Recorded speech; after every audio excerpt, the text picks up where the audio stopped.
101.3 FM, where we get to discuss issues of national import. And trust me, there's quite a lot to actually look into this particular evening. But we do this audio visual. I would implore you to join us on YouTube to virtually be part of the conversation. Just type VOP 903 FM, and voila, you will see us streaming live. So, there's quite a lot that we need to look into and contextualize today. And I want to be able to compact everything, put everything together. My analyst this evening is Barrister Darlington Agumwar. Barrister Darlington, how are you? Esther baby, how are you? Some people tire you Koboko for calling me Esther baby or Barrister Darlington. They'll say who gave you that trademark? After they have finished making noise, let them come and meet me here. This one is my territory. Oh my God. This one is my territory. Barrister, how are you? I'm okay, at least. So let me start off with the obvious, and then we'll dive into other issues. So, Lyria Linker, Wike's aide, has actually said that, as usual, some of these are official, public office holders, they like to infuse ethnic situations or ethnic profiling into whatever conversations they want to have. So you know that Atiku has called for the release of Nnamdi Kanu joining his voice. Shora recently disclosed that he reached out to them and all the Southeast politicians. He actually tagged them, Peter Obi, Senator Ian Naya Baribe, and a couple of others as well, including the Southeast traditional leaders, to please lend their voice in advocating for the release of Nnamdi Kanu. And meanwhile, in that particular regard, Atiku then released a tweet. Now, a lot of APC supporters, a lot of APC political stalwarts have been reacting. One of the persons is Lyria Linker, and then he wrote, "This same Atiku that failed to speak against the murder of Deborah in Sokoto, Hypocrite at Atiku, did a tweet condemning Deborah's murder but quickly deleted it. He also said, as a Yoruba man, Yedeshowore is an idiot. He's worse than Boko Haram." Because of what Nnamdi Kanu had referred to the Southwesterners at the time. And I would like to play the clip where Nnamdi Kanu made such a statement, and that's why Lyria Linker is referring to that by saying, if Nnamdi Kanu said this, then that is what Omoyede Sowore is. Let's take a listen to this.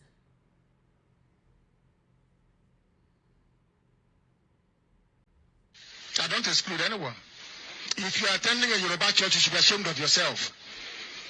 Anybody attending a Pentecostal church with a Yoruba pastor is an idiot, a complete fool, an imbecile. I have no time for them. They are worse than Boko Haram. They are very, very foolish. If your pastor is Yoruba, you are not fit to be a human being. All right, now, if you have been following his broadcast, Nnamdi Kanu did quite a lot of vituperations, which a lot of Southeasterners condemned at the time. But a couple of persons will say some of the predictions he had made about the killings currently going on by some supposed terrorists. I cannot really say if they're Fulanese or if they're from Niger, because the new one now, they said they are of a different skin color. They have this yellow skin color. Some of them are very light skinned. So some of them look like external mercenaries. That's what some of those who are involved in this situation, that is the victims, have been talking about when they want to call them out. Now, that's not the only thing though. Also videos, recordings of Nnamdi Kanu calling out making certain statements, if you recall, during the End SARS protest, also came on board. This person said that, look at all the vituperations Nnamdi Kanu has made. How can any sane person be asking him to be released? And one of such persons is Bashir Ahmed, former spokesmedia aide to late Muhammadu Buhari. I'm going to play that out. Barrister, the reason why I'm playing this out is I want us to objectively look into these issues and also make comparisons with others who fall in the same line of Nnamdi Kanu and where they are now and where Nnamdi Kanu is now. We need to be objective in our analysis. Nobody's personalizing anything, but we need to examine these issues, all right, appropriately. So let's take a listen to Nnamdi Kanu here. I want Lagos Airport to be on flames. Boost the perimeter fence. Go and burn down Lagos. Anybody, if you have double barrel, if you have pistol, anything you have, give it to them, let them go and kill them, penetrate the airport and set Motor Mohammed Airport on fire. Set it ablaze right now. Then the world will listen. You are dealing with animals. Fulani Janjaweed, they are animals. They do not reason. They do not reason. You don't know them. You don't know them. Are they not killing people? The caller on the line, can you hear me? Yes, please. Hello. Good evening, sir. Good evening to you. Yes, go ahead. Yeah, my name is Chideverugu, calling from Lagos. What is happening where you are? We was at Oshoda Papa Expressway. They was shooting us there. It's 5 people that they killed this evening. How many policemen died? I don't want to hear they kill us, they kill us. How many did you kill? How many police or army did you kill? How many? They have burned the Lassa police station. They have burned it down. They burned the Select police station. They burned the Urile police station down. Everything is down now as I'm speaking. Thank you very much. That is, since if you go to my page, you will see a flag there. Nigerian flag stained with blood. So the flag that people should be carrying should no longer be green, white, green, but green, white, and red. Okay, so again, like I said, there's where I'm heading. Now, Nnamdi Kanu made quite a lot of vituperations like this. It was quite unfortunate that these statements were made during the NSAS. If you know what transpired at the NSAS and what culminated to the NSAS, it was not what he is saying or portraying. It was a collection of Nigerians of every tribe who were involved in the NSAS. So, because of these statements and vituperations made by Nnamdi Kanu, they tagged NSAS to Igbo NSAS, and they made it seem like it was the Igbos that destroyed people's properties. They were the ones that asked that certain. In fact, they were attaching a lot of burnt locations to what he said. Now, at the DSS custody, during the cross-examination with the DSS, and all of these audio recordings were played to Nnamdi Kanu. Nnamdi Kanu said he never instructed anybody to do anything, that those were talks and vituperations, but he did not ask anyone to do anything. He did not ask anyone to burn anywhere in Lagos. He did not ask for Biafra in Lagos.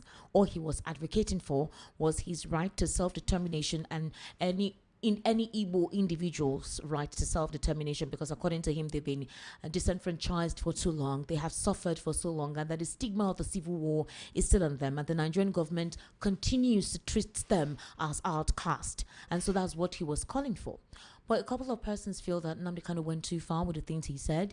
They also think that the things he said is what is his indictment. But let's look at what Bello Bodejo did. I'm sure you know him, the former leader of Miyetti Katawahore. During the administration of late Muhammadu Buhari, there were accusations on him that he committed treason by arming some militia men with guns, saying that he was protecting his people, because most of the killings that were carried out against his people, ascribing them to be Fulani terrorists. That's so he was protecting the farmers, and they were asking, who gave you that authority to protect farmers or protect your herds? Who gave you access to money to buy weapons? And this man was taken in. And before you know, based on the discretion of the Attorney General of the Federation at the time, he was released. The same thing too with Sunday Igboho when insecurity was prevailing. I'm sure you remember during the COVID-19 lockdown, Sunday Igboho was calling out and agitating and saying, you know what, we want a Yoruba nation, we want to go our way, we don't want all of this. And you saw how they invaded his home, they killed a couple of persons, they took away his passports, his weapons and all of that. He may have been killed too if he was found in the house. And you also recall that the Nigerian army invaded Nnamdi Kanu's home as well, where they also shot at his parents too. If not that, he escaped, he may actually be dead by now. Now, we're trying to put this in context. Now, some Nigerians believe that Nnamdi Kanu's trial should proceed and let due diligence of the court system take its course. But if he cannot proceed, then they should do the needful. And what is the needful? By ensuring that you grant him bail. After all, some courts of competent jurisdiction have actually said that Nnamdi Kanu should be granted bail or should be set free, or maybe there is no evidence to hold against him. And Nnamdi Kanu said what he said is different from whatever it is anybody said he did. He did not do whatever it is that he said. Do you understand the context I'm coming from? In reaction to that, this is how all these audio clips were coming out against him, and they were asking, how do you intend to let this man go? Bashir Ahmed has spoken out. Atiku Abubakar is saying, please, he should be released. And a lot of his cohorts have been saying, Atiku, you have no right to ask for the release of Nnamdi Kanu, that he's a terrorist. But we have seen how the Nigerian government deals with terrorists when they come for a peace meeting. The manner which they are petted, they come with weapons, disclose and tell the Nigerian government what they want, want and they're allowed to go. So what's your take on this, objectively, Barrister Darlington? Thank you, Esther. You see, I thank God you brought this thing up. Okay.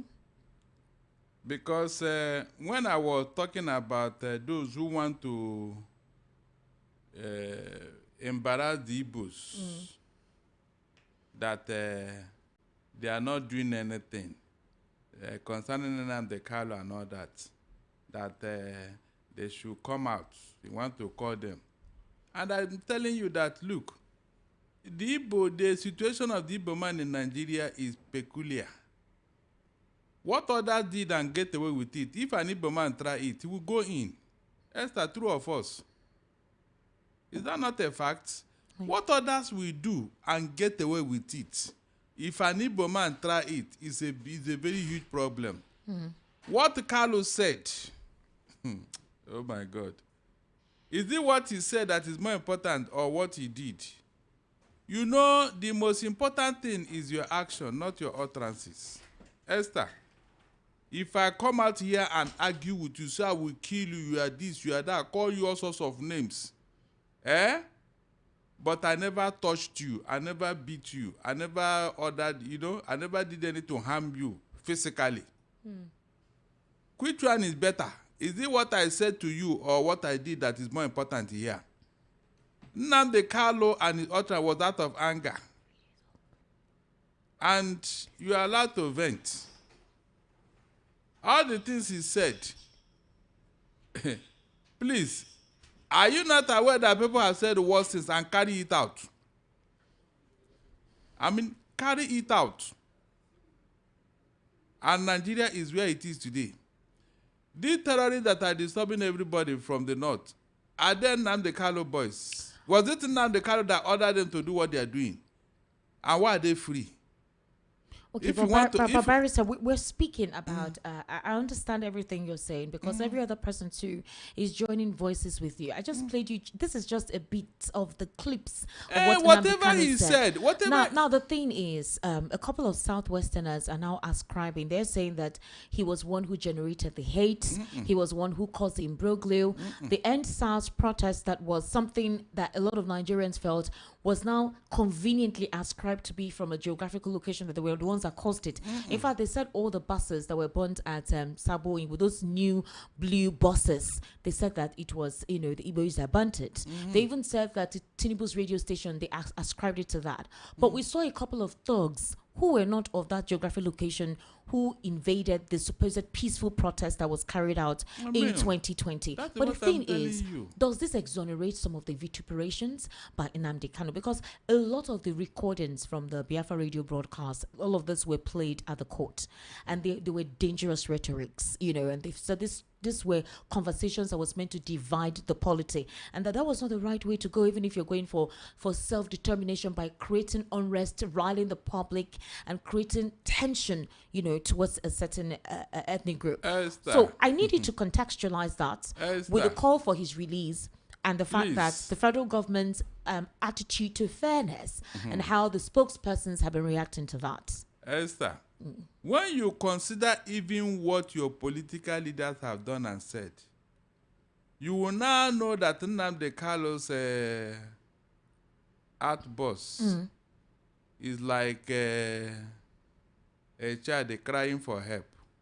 Do you think his outburst led to the killing of innocent people? How can that be? Esther, please, how can that be? Since Nnamdi Kanu was incarcerated, the insecurity have escalated tenfold. Is that not true? Was it the one? So what are you saying? Nnamdi Kanu was mainly venting. This is allowed. We are talking of those who are carrying guns. They are not even talking. They just enter a particular area, clear everybody. I mean, wipe out everybody, take over the place, rename it, and they are there now. All those ones, was it in Nnamdi Kanu? Nnamdi Kanu does not even know those people. Was it in Nnamdi Kanu that invited them into this country, Esther? You were here when Kawo Baraje told you how they brought terrorists into Nigeria. You were here when Erufai told you how he went to go and pay them money. I mean, these things are on record. You were here when so many northern leaders have made a statement, especially that of Tinubu's wife, where a certain Sheikh Tenshi said that they should kill her, that she assassinate her, that she's an infidel. Good. Please, was it Nnamdi Kanu that said all those? The people from the southwest, nobody even replied to him. Nobody said anything. Nobody, threatened the woman. I have been saying it here severally. Nobody have replied and say it's not true. So all those ones, was it done by Nnamdi Kanu, Esther? You can see. This is why I keep telling you that what an Igbo man does, and go in, people can do it and be walking the streets. But his utterances, Which utterances? His utterances, I just played it to you. Esther, his utterances, leave all those utterances. Where are they not condemnable? No, hold on. No? Hold on, I'm coming. Those utterances would have make meaning if that utterances are the result of insecurity in Nigeria today. Yes. It would have made meaning to me. If those utterances are the reason for insecurity in Nigeria today, Esther will condemn it here. But it is not so. So what are you saying? Esther, if you compare what is going on in the Southeast with what is going on in the North, in fact, that of Southeast is like two fighting. I'm not joking. It's like two fighting. Compare with the level of insecurity in the North. I'm talking of where villages have been wiped out. And foreign terrorists are taking over the place. Benue, Plateau, Zamfara, all those places where terrorist leaders are holding court. Akpabio is ascribing the killings in the southeast by brother killing brother. That would you come and ascribe that to religion when he was trying to defend the fact that the supposed jihadists are not necessarily killing Christians? They're indiscriminate in their killings. I don't agree. It's targeted. I don't agree. No, he said the situation in the southeast is not a Fulani agenda. There is a southeast that is the Igbos are killing themselves. So would you ascribe that to the fact that it is jihadists that are killing Christians there? Let them tell us who imported those people into the southeast. Let them tell us how Imo State became a theater of war. So you don't think that Nnamdi Kanu made a terrible mistake with those utterances, and supposedly the frail relationship that the Igbos have with the Nigerian government got worse after all of those utterances? It would have been so if his utterances is the reason for insecurity in Nigeria. Unfortunately, those utterances he made coincided with the time what was happening in Lagos at the time was happening. So would you blame them for ascribing that to all of the things and commands he was given? I will blame them if the Igbos have listened to that and took action. Abi? But I'm assuring you, no Igbo man was involved in those things. No Igbo man. All right, Barrister Darlington. Like I keep telling you, Esther, when you want to substantiate a criminal infraction, both the mental and physical rear must be established. What is said, did he carry it out? Please. Was it carried out by the Igbos? There is no evidence to that effect. No evidence. But are you still not going to condemn those utterances? Because they were divisive and they were terrible at the time. Let us condemn the other ones too. That's what I'm saying. Don't select. Yes, okay. They are condemning Nnamdi Kanu. I agree. Have you condemned the other people? All right, so let's look at this from this perspective, Barrister. The Nigerian government has intelligence units, the Nigerian Intelligence Agency, the SSS, the DSS, okay? And within the police, they have a secret arm, those who use, technology, all right, to drill, the cyber crime department. For the very first time, I never realized how active Nigerian technology cybercrime department is up until they utilize the Nigerian Intelligence Agency to gather information and trail Nnamdi Kanu up to Kenya. We had talks about how they planted certain things, invited him for a conference or so that had to do with fundraising or whatever, that led him to leave the confines of his comfortable space in London to come down to Kenya. And that was how what happened. Up to today, we don't know how the Nigerian government, in collaboration with the Kenyan government, extrajudiciously extradited him here. The Kenyan government said they were not aware of it. So I don't know how the Nigerian government used the private jet they used to bring him here. They were very active and meticulous. Why has such meticulous attributes not been applied in handling the case of insecurity in Nigeria? Esther, sincerely speaking, I will allow you to answer that question yourself. No, seriously, because if you want to go into details, I have told you here that what Nnamdi Kanu did or said is like a child's play compared to what these people are doing. It's like a child's play. But because he's an Igbo man, his own will be blown out of proportion. Yes. Has Showore made worse comments than Nnamdi Kanu? I mean, Has he made worse comments than Nnamdi Kanu? Is that not a fact? The one that they're even begging him to remove the post he posted on X concerning calling somebody a criminal when no court have said so. But did he say anybody should take up arms and burn down, destroy, kill? Has he made such vituperations before? Esther, what Nnamdi Kanu said, he didn't carry it out. All right. He Now, didn't. Showore is backing up and saying, you know what? We need to go protest. I call on the political gladiators in the Southeast, the traditional leaders, elders of concern, to please let's join forces, march to the National Assembly and demand for the release of Nnamdi Kanu or granting bail. It will not be nice for that man to stay in that custody and die because the continued extension of his court appearance makes no sense, and that they're wasting taxpayers' money every day that he needs to come to court. All the formations approved to ensure that nothing breaches his security. I heard about almost 500 million every day he appears in court. I don't know how accurate that figure is, but imagine that all the time. And they feel it's a waste of the resources of the government of the day. In looking at it from that perspective, he spoke to Peter Obi. He reached out to Peter Obi, reached out to Senator Aide, reached out to Atiku Abubakar. The idea is Atiku Abubakar's words will, hold weight. And to be honest with you, it actually did. Now, the spokespersons of the administration have been reacting and called Atiku all forms of names. Bashir Ahmed condemned what he said. Larry Lainka called him a hypocrite because he is considered to have said that the killing of Deborah, which was wrong, he deleted it, and that he's a hypocrite. What's your take with that? Esther, I don't want anybody to use Nnamdi Kanu to gain political prominence. You think Showore is doing that to gain political prominence? Anybody. But that's the person that is calling for the protest. So you're literally adducing that he's using that for political prominence. You know why I say so?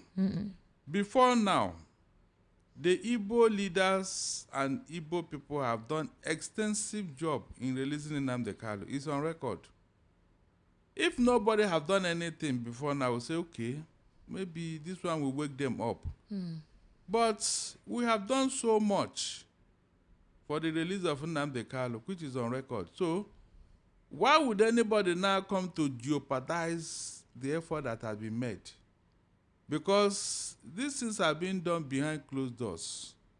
All the governors, all the Igbo lawmakers. But they've been doing it behind closed doors and nothing is happening. Who told you that? Who told me that? Yes, who told you that? Okay. Please tell us something that we do not know. Al-Mustafa, the Abacha CSO, he was there throughout the 8 years of Obasanjo. Is that not true? With all the things that happened under his watch and Abacha, he was detained. And after 8 years and all that, he was released and he was not allowed to go. No prosecution, nothing. Is that not what happened? Sambo Dasuki, the same thing. Eventually, they were let go. Even Showore, did any Yoruba protest before Showore was released by the federal government? Please tell me. So why are they making all this noise? But let me ask you, Barrister, Showore has been consistent about the case of Nnamdi Kanu. Talked about how he visited him in London, how they discussed all of this, how they looked at ways through which their calls will be heard, how to save the Southeast from the continuous segregation of the federal government. And he said they spoke healthily. I have never heard Showore actually say anything negative about Nnamdi Kanu, like he speaks about Peter Obi and the likes. So he has been consistent. So why would you adduce that this is for some political propaganda? If you are expecting, Oh my God. If you are respecting me and you are not respecting my family, then you are not sincere. Elaborate. If you are respecting Nnamdi Kanu and you are disrespecting P2B, you are not sincere. Because as of today, P2B is the most prominent Igbo political leader on record. The popularity he has all over Nigeria is unprecedented in the history of the Igbo man. So if you cannot respect such a person, then what are you talking about? Tell me. Can you tell me once when P2B talked about Sowore in any manner? But you saw how many times Sowore have, embarrassed and insulted P2B here. It's on record. What was the reason for that? Tell me. Tell me. What was the reason for that? So, because Nnamdi Kanu is incarcerated, everybody now want to play the Messiah. Meanwhile, the people that have done the real work, nobody's even hearing their name. Nobody. Nobody's hearing their name. So why would you now want to make a political capital? It's like when the Biafra war was being fought. Benjamin Adekunle, after fighting all the wars, Obasanjo went to Port Harcourt to collect the surrender flag from, what's that? That Effiong, Abi? That second in command. Philip Effiong. From him. And he claimed that he was the one that defeated Biafra. These are the issues we are talking about. Look, the release of Nnamdi Kanu is imminent. Esther, quote me. Whether the federal government like it or not, Nnamdi Kanu must be released because. Do you think the call for this protests could be like a setup? Because I remember after the 2023 general elections, where a couple of Nigerians blamed Peter Obi for not taking advantage of the force of the obedient movement by staging a protest to say our mandate was stolen or that we were rigged out of it and all whatnot. And Peter Obi said the blood of any Nigerian would not be on his head. Yes. He told them to, be calm. They went to the court. Do you think this could be a means through which, if anything happens or anybody hijacks the process, they may not even look at Sowore? There will be the fact that possibly because Peter Obi was there, that he's trying to cause unrest and destabilize the administration of President Bola Tinubu. Exactly my point. Esther, exactly my point. But the same people will turn around to blame you, Esther. We have seen it happen time and time again. The same people will come and tell you, why did you go and protest? Don't you know that Nigeria is already tense? Don't you see that a political solution is being sought?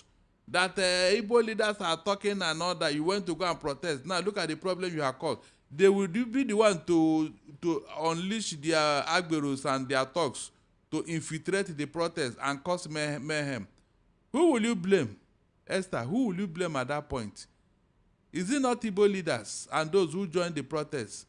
Is there anything that will show that if you go on this protest, that's the only time Tinubu will listen to you? No government wants to act under pressure by anybody. No government. No matter how weak they are, no government will agree that it is you who pressurize them. It is you who force them to do whatever. Government normally want to do things on their own so that their integrity, their respect will remain intact. Sowore's protests will not yield any fruit more than that of the Igbos have done. Esther, the Igbos have the capacity to release Nnamdi Kanu. Quote me. The Igbos have the capacity to make Nnamdi Kanu come out of that place. We don't want any messiah who want to make a political capital out of it. We don't.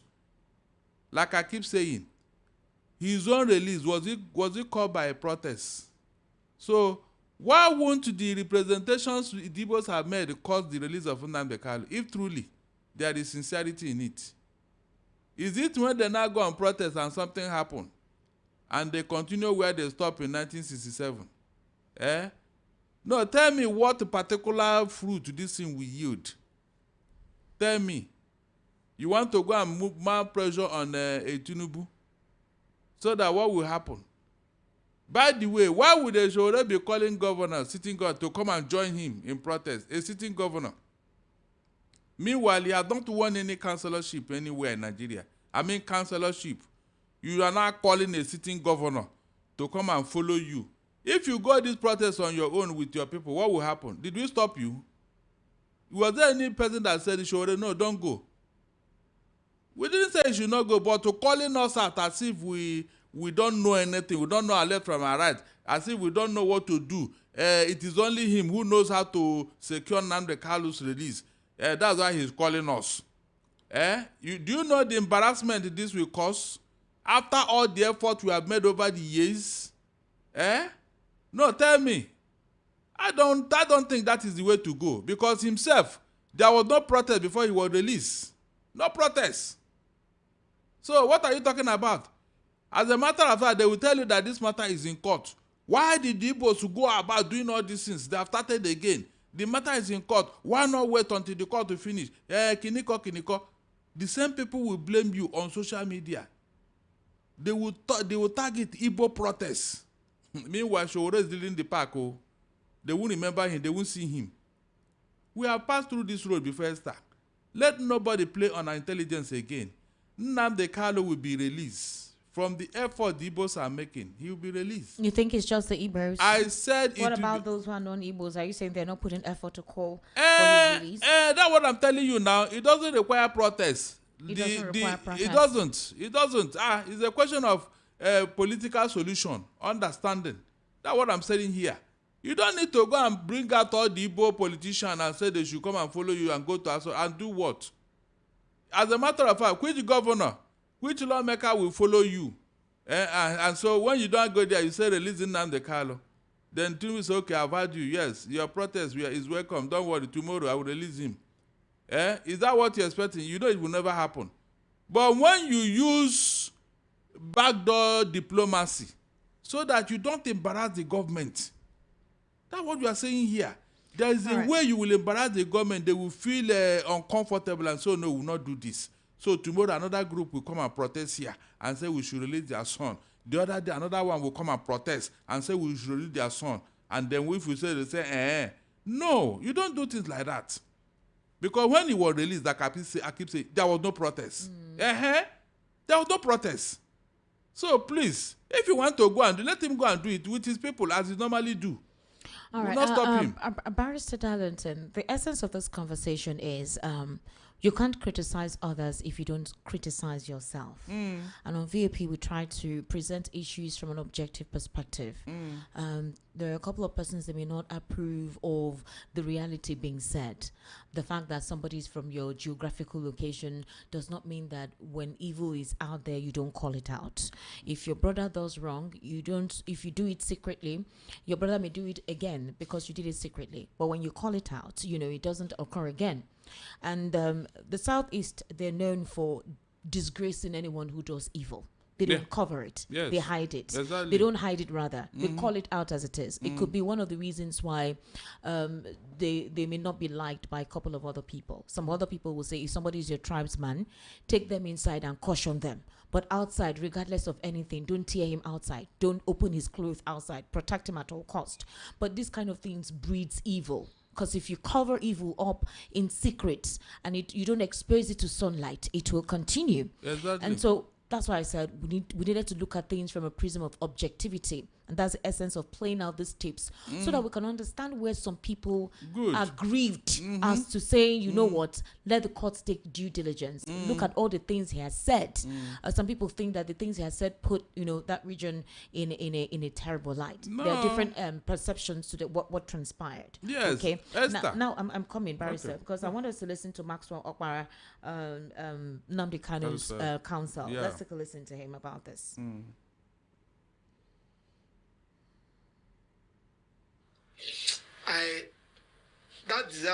The disaster that just left, that called himself president. I'm talking about President Muhammad Buhari. His own can be understandable. One, he's an illiterate. He was an illiterate. Two, he was a soldier that doesn't even know his left and right. My annoyance is the person that is leading us is a Democrat, whom I, Maxwell, worked with as a student. occupying Nigeria at Ojota. Everybody were hailing him. During the time of Nadeko, when he was there with Edward Oproji, we are looking at them as the people that say, when will this kind of people come and rule this country? Now that we have entered, you turn Nigeria upside down. Buhari told us that people will miss me. We thought that he was joking. We are missing him. You have turned Nigeria upside down. You say somebody called you a criminal. And Wike was saying, have you ever seen Trump? Go to America now and see how people are abusing their president. I'm telling you. For no just cause, not to talk about the president have committed something. Abi? You watch his independent speech. Nothing to go home with. Nothing. So which means those who even prepare the speech for him don't even know the problem of Nigeria. You are there praising yourself. There was a tremendous development in our various local governments. So my own local government in the village, no road. Nobody's working there. The local government selected chairman is even in Owerri. All right, so that's what Maxwell Barra is saying. As for local government development, is that not the responsibility of the state government? Is it not the governors that were meant to hold responsible if development is not taking place in communities? So what's the essence of electing governors if it is not their responsibility to do all of that? Esther, you see, when people want to be clever, when people want to play on your intelligence, don't allow them. Okay. These issues he raised here is the same thing I'm talking about. When the president was gallivanting all over the place, telling us he's a human rights fighter, he's a Democrat, this and that, deceiving everybody, that Jonathan is this, PDP is this. Did you people not believe him? Esther, hold on. Did you people not believe him? That time they went to Ojota, telling you that fuel subsidies, they scam, this and that. They lied to Nigerians, and the gullible Nigerians took it to hook, line, and sinker. But some of us, we are wary. We said no. That is why most of them hate me, but I don't bother. All I'm saying, come and dispute what I'm saying. If you know you have a superior argument, come and challenge me and dispute what I'm saying. Because I've been consistent in this thing. And I thank God, nobody have found me wanting. In all my analysis, it has always come to pass. And that is why when they say when you are bitten by a snake, if you see the head of a lizard, won't you take off? Will you wait? You will say, hey, they have come again. So all these people that are claiming to be this and that, I had to look at them with one corner of my eyes, because they have not shown sincerity. They told us here how some of them have mansions in the US. Their children are schooling in the best schools abroad and all that. And they are here, mobilizing the children of the poor here to be fighting with them and all that. You know? So all these things is something you have to be wary of. So that people will not just deceive you like they have always done and use you to shine. We don't want that. Esther, did you remember how the Igbos have been treated in Lagos here? Please, when did anybody come to their rescue and say, this one, no? Who condemned it? I mean, from the highest level of governance in this Lagos, who condemned it? Because you are telling me now what Nnamdi Kanu said and what he did not say. These other ones now, the one they said, who is talking about it? You can see. Who is talking about it? Was it not action that brings reaction? Who is talking about it? Nobody. All because we have accepted it because we are peaceful. Is that not why every riffraff has been insulting Igbos? Riffraffs. One was telling us here that if you don't vote, if you don't want to vote, Atiku and all that. Can't you just imagine, Esther? He was not even talking of, he said the Igbos. and we swallowed it without any reaction. True or false? Who is talking about that, Esther? Nobody. But the one the Igbo man say is the one they will project. Eh? Have you seen hypocrisy here? Please, I am saying it authoritatively. If other tribe in Nigeria should behave like the Igbos, Nigeria will be like paradise. I'm not joking. If every other tribe were to behave like the Igbos in Nigeria, this place will be paradise. All right, Barrister Darlington, the Senate President Godswill Akpabio cautioned against framing Nigeria's security crisis along religious lines, insisting that terrorists and bandits target Nigerians indiscriminately regardless of their faith. He spoke at plenary in Abuja while he was contributing to a motion on alleged religious persecution of Christians in Nigeria, which followed a debate on reports that some foreign governments were considering sanctions against the country over claims of religious intolerance. And the Senate President said portraying terrorism as a conflict between Christians and Muslims was misleading and only served to deepen divisions amongst Nigerians. Barrister, sir, in light of this, Nigerians have come with different context to what the Senate President said. Fox News reported this yesterday. They also reported it today. It has gone into their mainstream media. They interviewed Senator Ted Cruz and Senator Riley Moore, who shed more light as to why they are calling for imposition of sanctions on Nigerian politicians, because they think that their silence is aiding and abetting the killings on Christians in Nigeria. The thing is, as at now, insecurity is not looking at anyone's tribe or religion. It cuts across. But in time past, it had looked that way. Christians were literally killed, churches burnt, people massacred. And if you had been following the conversation on this platform for the past couple of days when this gained momentum, I remember telling you about a bishop in Benue State who went to the UK Parliament to give details of what was going on in Benue. They're literally going through existential crisis, and he gave pictures and videos of all the attack that took place. Barrister Darlington, my issue is this. Recently, there was simultaneous attacks in Benue, in Jos Plateau State. You recall that while they were even burying their dead, another attack happened. Yes. Now, the recent one is Kogi and Kwara. It's happening daily. Like, the brazenness of the situation is what is alarming. The Senate never called for an emergency meeting or a closed-door meeting to discuss this. On social media, Nigerian youths were calling the government of the day. It got so bad that there was 130 petitions by different Yoruba groups saying that they wanted to leave Nigeria, that this killings has gotten too much by these elements. And they were referring to the Yorubas in Kwara State, that they needed them to be set free from the hands of these guys. What I'm saying is that the Senate kept quiet.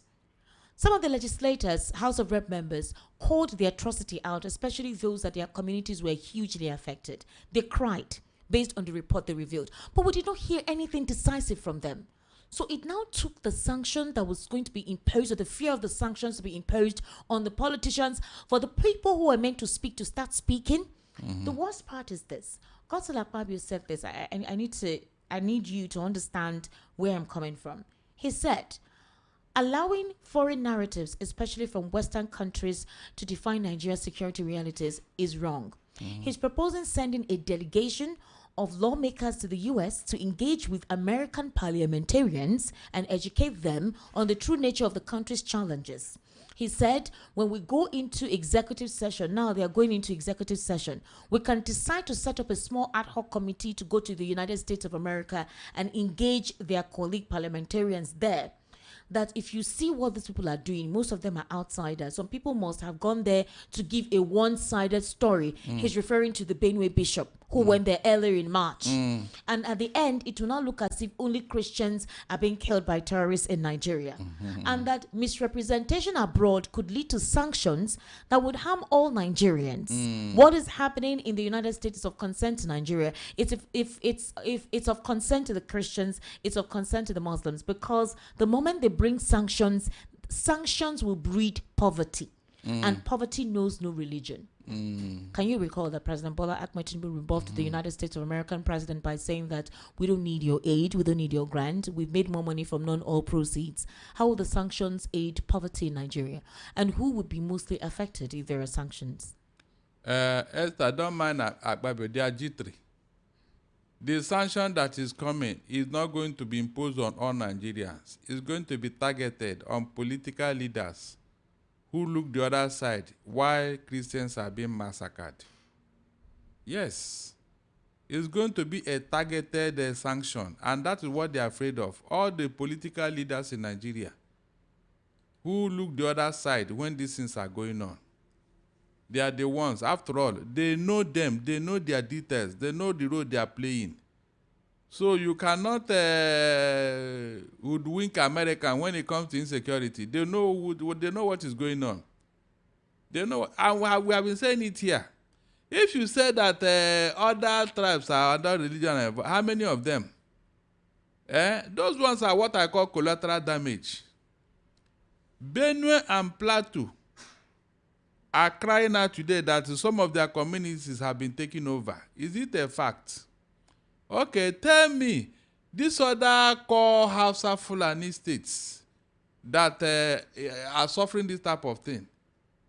Esther, in Kano State, did you hear that terrorists have taken over part of Kano?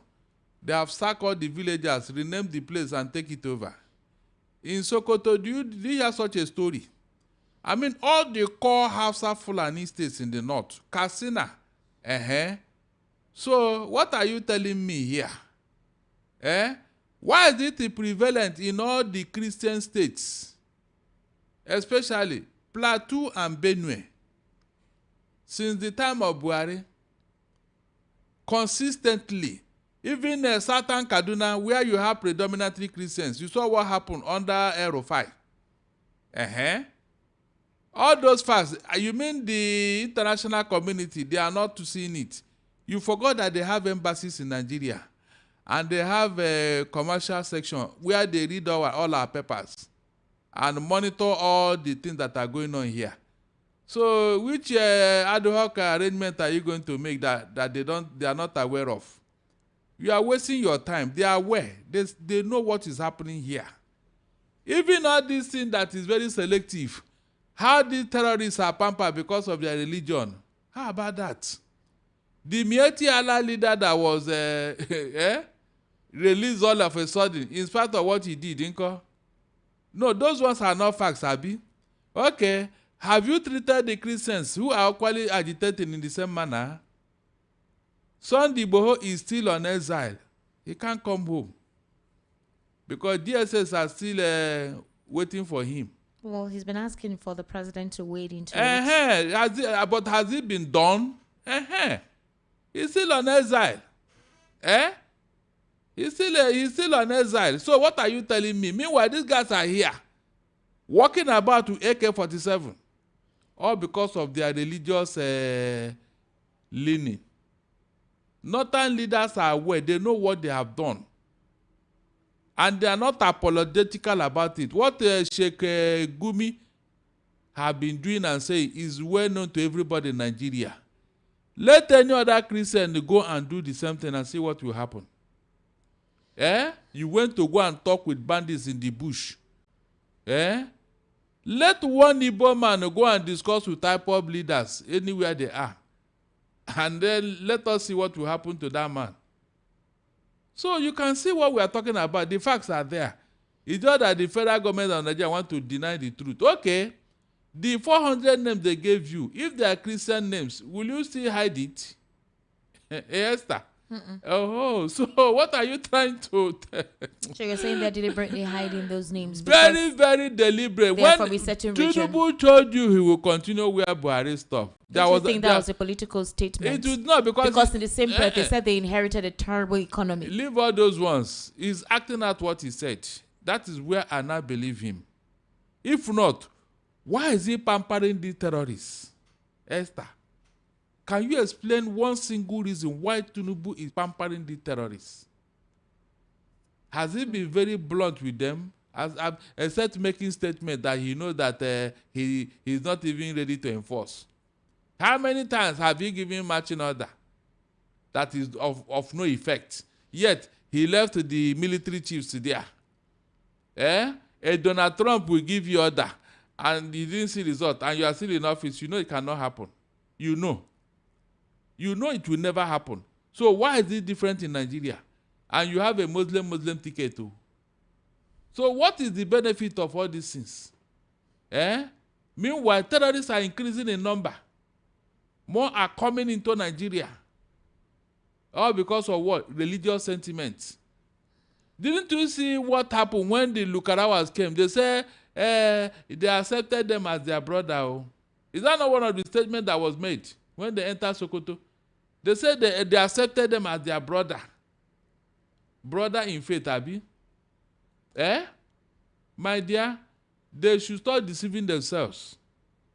I don't like it when people want to play pranks on me. I don't like it. Either that know the truth, they don't want to say it. You know all the statements northern Muslim leaders have made concerning this insecurity.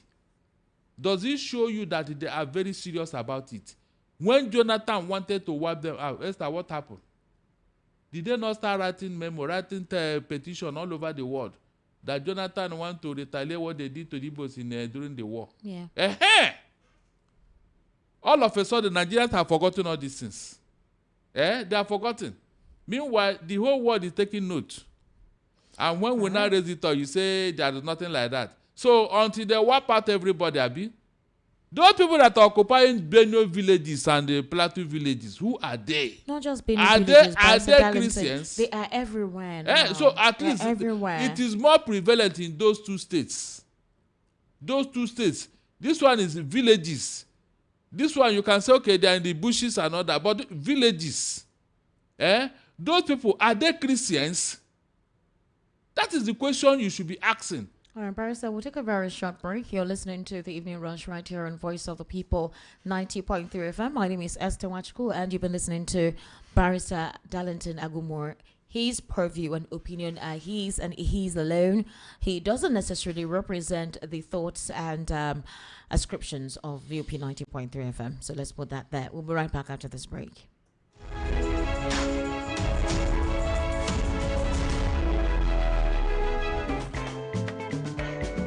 Customer, welcome. What do you want buy? I want buy changeover. Cutout fuse and distribution board made of 100% heavy duty copper. Oh, come, I get them. See, I'm here. No, now I'm looking for Slatter Star J cutout fuse and distribution board, Nipo cutout fuse, Star J solar battery, inverter, MPPT controller, and solar panel. But Oga, don't worry. I know where to get them. Whether na Star J changeover cutout fuse, Slatter distribution board, Nipo cutout fuse, Star J solar battery, inverter, MPPT controller, and solar panel, Star J ceiling fan, sockets, all earthen materials. Make you no go do cover wise pan foolish show. Slatter Star J Indian product na #1 since 1961. Made of 100% heavy duty solid copper with no compromise. Available in all leading electrical shops nationwide. Slatter Star J na you Pico.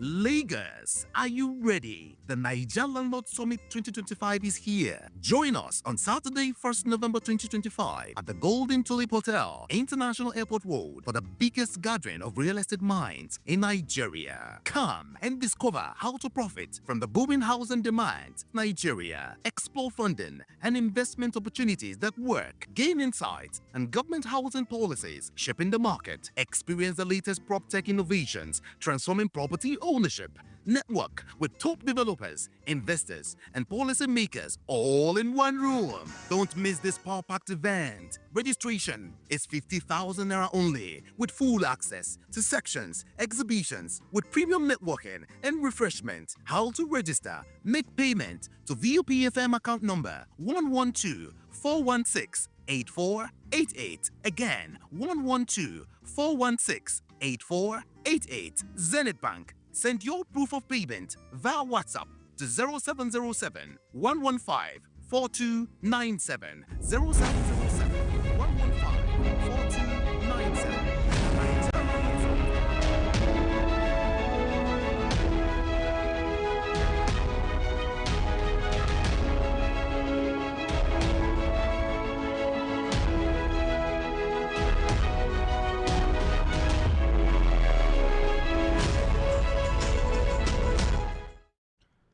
All right, welcome back. This is the Evening Rush right here on Voice of the People, 90.3 FM. Thank you for staying with us. My name is Esther Machuku, and Barrister Darlington Agumore is right here with me. Barrister, take a listen to this, please. That the Igbos should support Peter Obi. Maybe the aspiration of an Igbo man. Let me be honest with you. I'm a member of APC, and I don't want to discuss Peter Obi. I've told you this before in this channel. I don't want to discuss Peter Obi for any reason. Not for anything, because I don't want to discuss him. You can ask me about the leader of my party, I will answer you. Whether the question is right or wrong, I will answer you. Each time I mention Peter Obi, you become suddenly uncomfortable. No, because I don't want to discuss him. I've told you before, Sean. Yeah. Any day you want to discuss Peter Obi with me, give us 2 hours. You be in the model, keep him there and keep me here. And we'll be able to sort it out. This is what Peter Obi do. He wasn't even your generation of governor. No. He wasn't your class of governor. All of a sudden, does it look because he's now looking like a leader of the Southeast? No, politically speaking. It's not my leader. It's not my. I am the most important politician from that zone. I have won 2 states before of PPA. I have run for president before. My 4.9 million vote is still there. It's 2007. And we achieved a lot with PPA. We had ministers, we had ambassadors, we have all kinds of appointments with President Yaradua. And you cannot be telling me anybody can run for president. But what I want to tell you, I want you to discuss issues that concern. Because Peter Obi seems to be the most popular Igbo man. No, why don't you politically speaking? No, you are making a. If you're a Labour Party, keep it to yourself. Who? You. And any day, I'm not a politician. No, listen to me. Listen, you are for the last time. Yes, for the last time, let us arrange 2 weeks time. Put Peter Obi there and put me here. On what? For what purpose? On any purpose you want us. Any question you ask me about. You get defensive. I will say I mention Peter Obi. No, I will say it is present. Is it because they are saying that Peter Obi might beat your party if you contest again? Let us be serious. Can you? If you don't want to get serious, I will remove my suit and rest here. Let us be serious. I don't want to discuss. So Peter Obi matter is not a serious matter. It's not a serious matter in my chapter.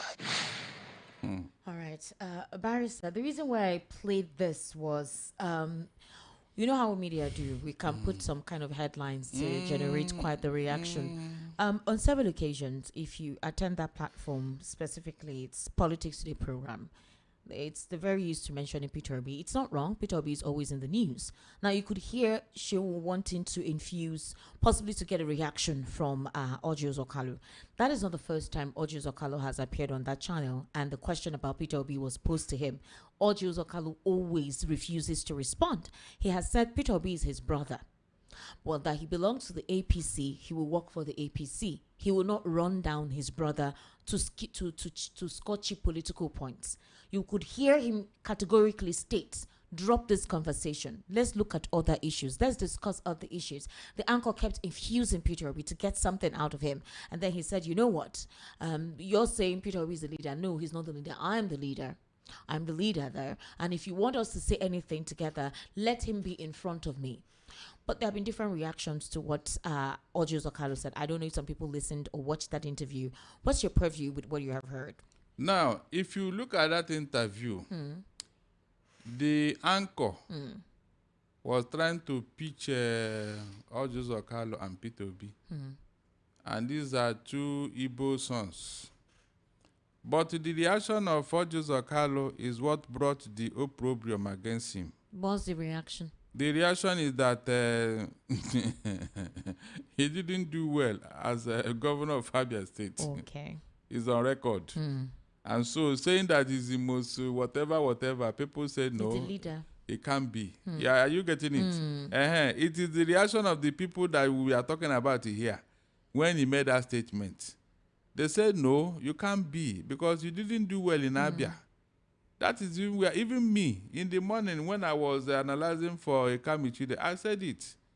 That you don't say such a thing when people have already chosen the person they want to follow. You didn't do well in Abia. Your record is still there.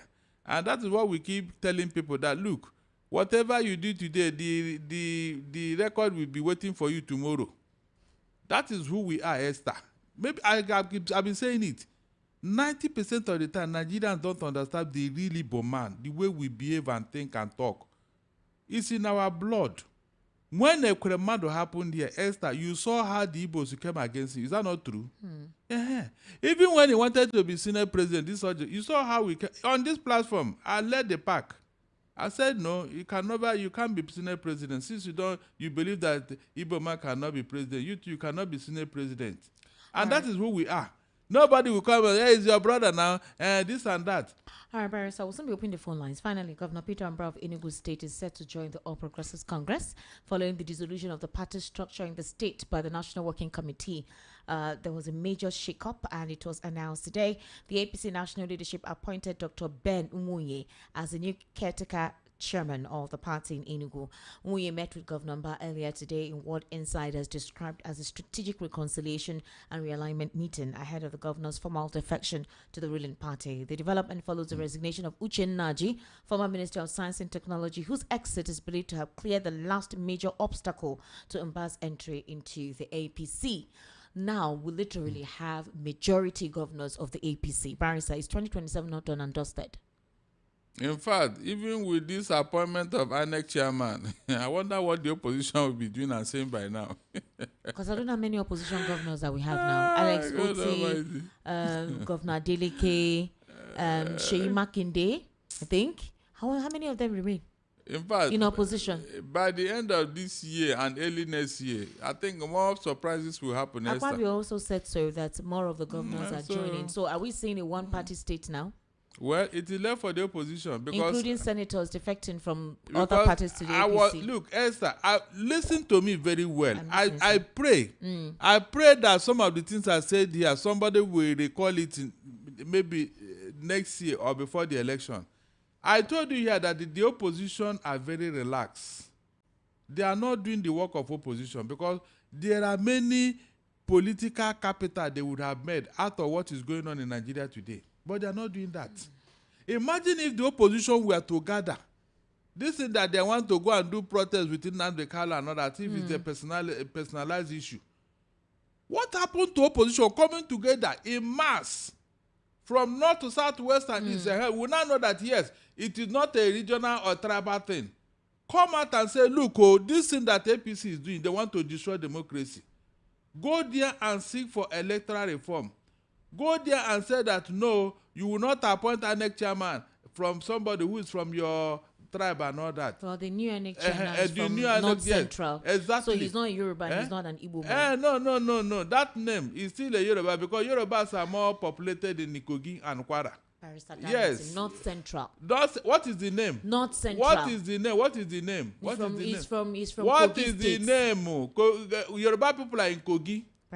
Yoruba people are in Kogi. It's not a tribal thing. No, what are you telling me? It's not a tribal thing, I said, Darlington. Listen, who are the people that made up Kogi? The thing is, nobody from the North Central zone has emerged as an INEC chair. Are you serious? Yes. So the nobody there. If you want to appoint somebody from Kogi, must it be somebody that's bearing that name? You have been happy if it was Nenaoti, Professor Nenaoti? Would you have loved it if I said she was the one? I was even saying that the woman that's there, that Agbamuche Mbu, should have been retained.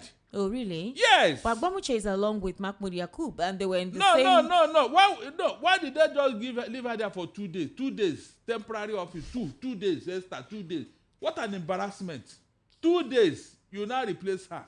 Barrister. Yeah? She was acting. Acting for 2 days. Are you laughing? They just want... You see... No. Do you know that INEC chairman was supposed to... Hold on, Esther. Do you know that this Yakub was supposed to retire 9th of November? Immediately the Anambra election is over. Are you aware? What was the hurry? Esther, what was the hurry to let Yakubu go? Look, there are many things the opposition are not doing seriously. I'm not joking. There are many things they are not doing. And that is why this government have found it so convenient to do whatever they like. These are things they should be raising. Let the international community hear it.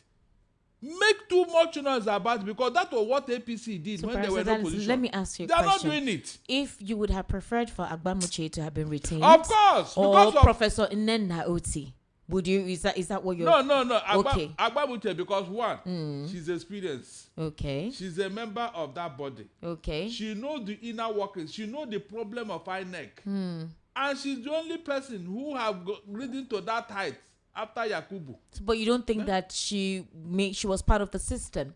No, She was part of the group of persons with what happened in 2023 with all of the allegations. You're not looking at that. No. I mean, she has an impeccable record. Impeccable record? Yes, impeccable. Impeccable, yes. What they were trying to, bring up her profile, and nobody said anything against her. All the things that happened there was under Yakubu. And now this woman with her record, impeccable record, well qualified, experienced. Why can't they return at least she's from Delta? What is wrong? And nobody from Delta is contesting election now. Is that not the property? Under the federal character principle. Are you not supposed to follow it? So you don't think that Professor Amupiton would do well? You don't think that he has a capacity? He has an impeccable record too. Amupiton is a Yoruba man in flesh and blood. Amupiton. It's not Amupiton.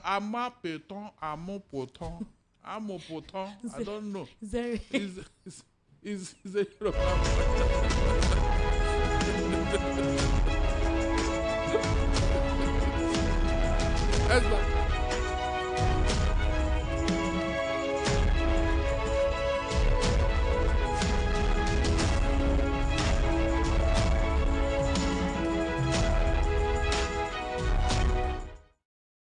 Barrister Darlington, you have to be very careful. All right? This is a serious conversation. You have to be very careful. You too, you have to I'm be correcting you. You accept. Don't mispronounce. Don't Ebolize people's names. Please. It's not a more. But Barrister, I told you here that he's from Europe. You didn't want to agree. It's and I want to tell you. It's not central. Barrister Darlington, don't Ebolize the name. 08036929933. Please, that's the number to call. 08036929933. I would implore you to stick to the conversation that we're having. It's very, very imperative.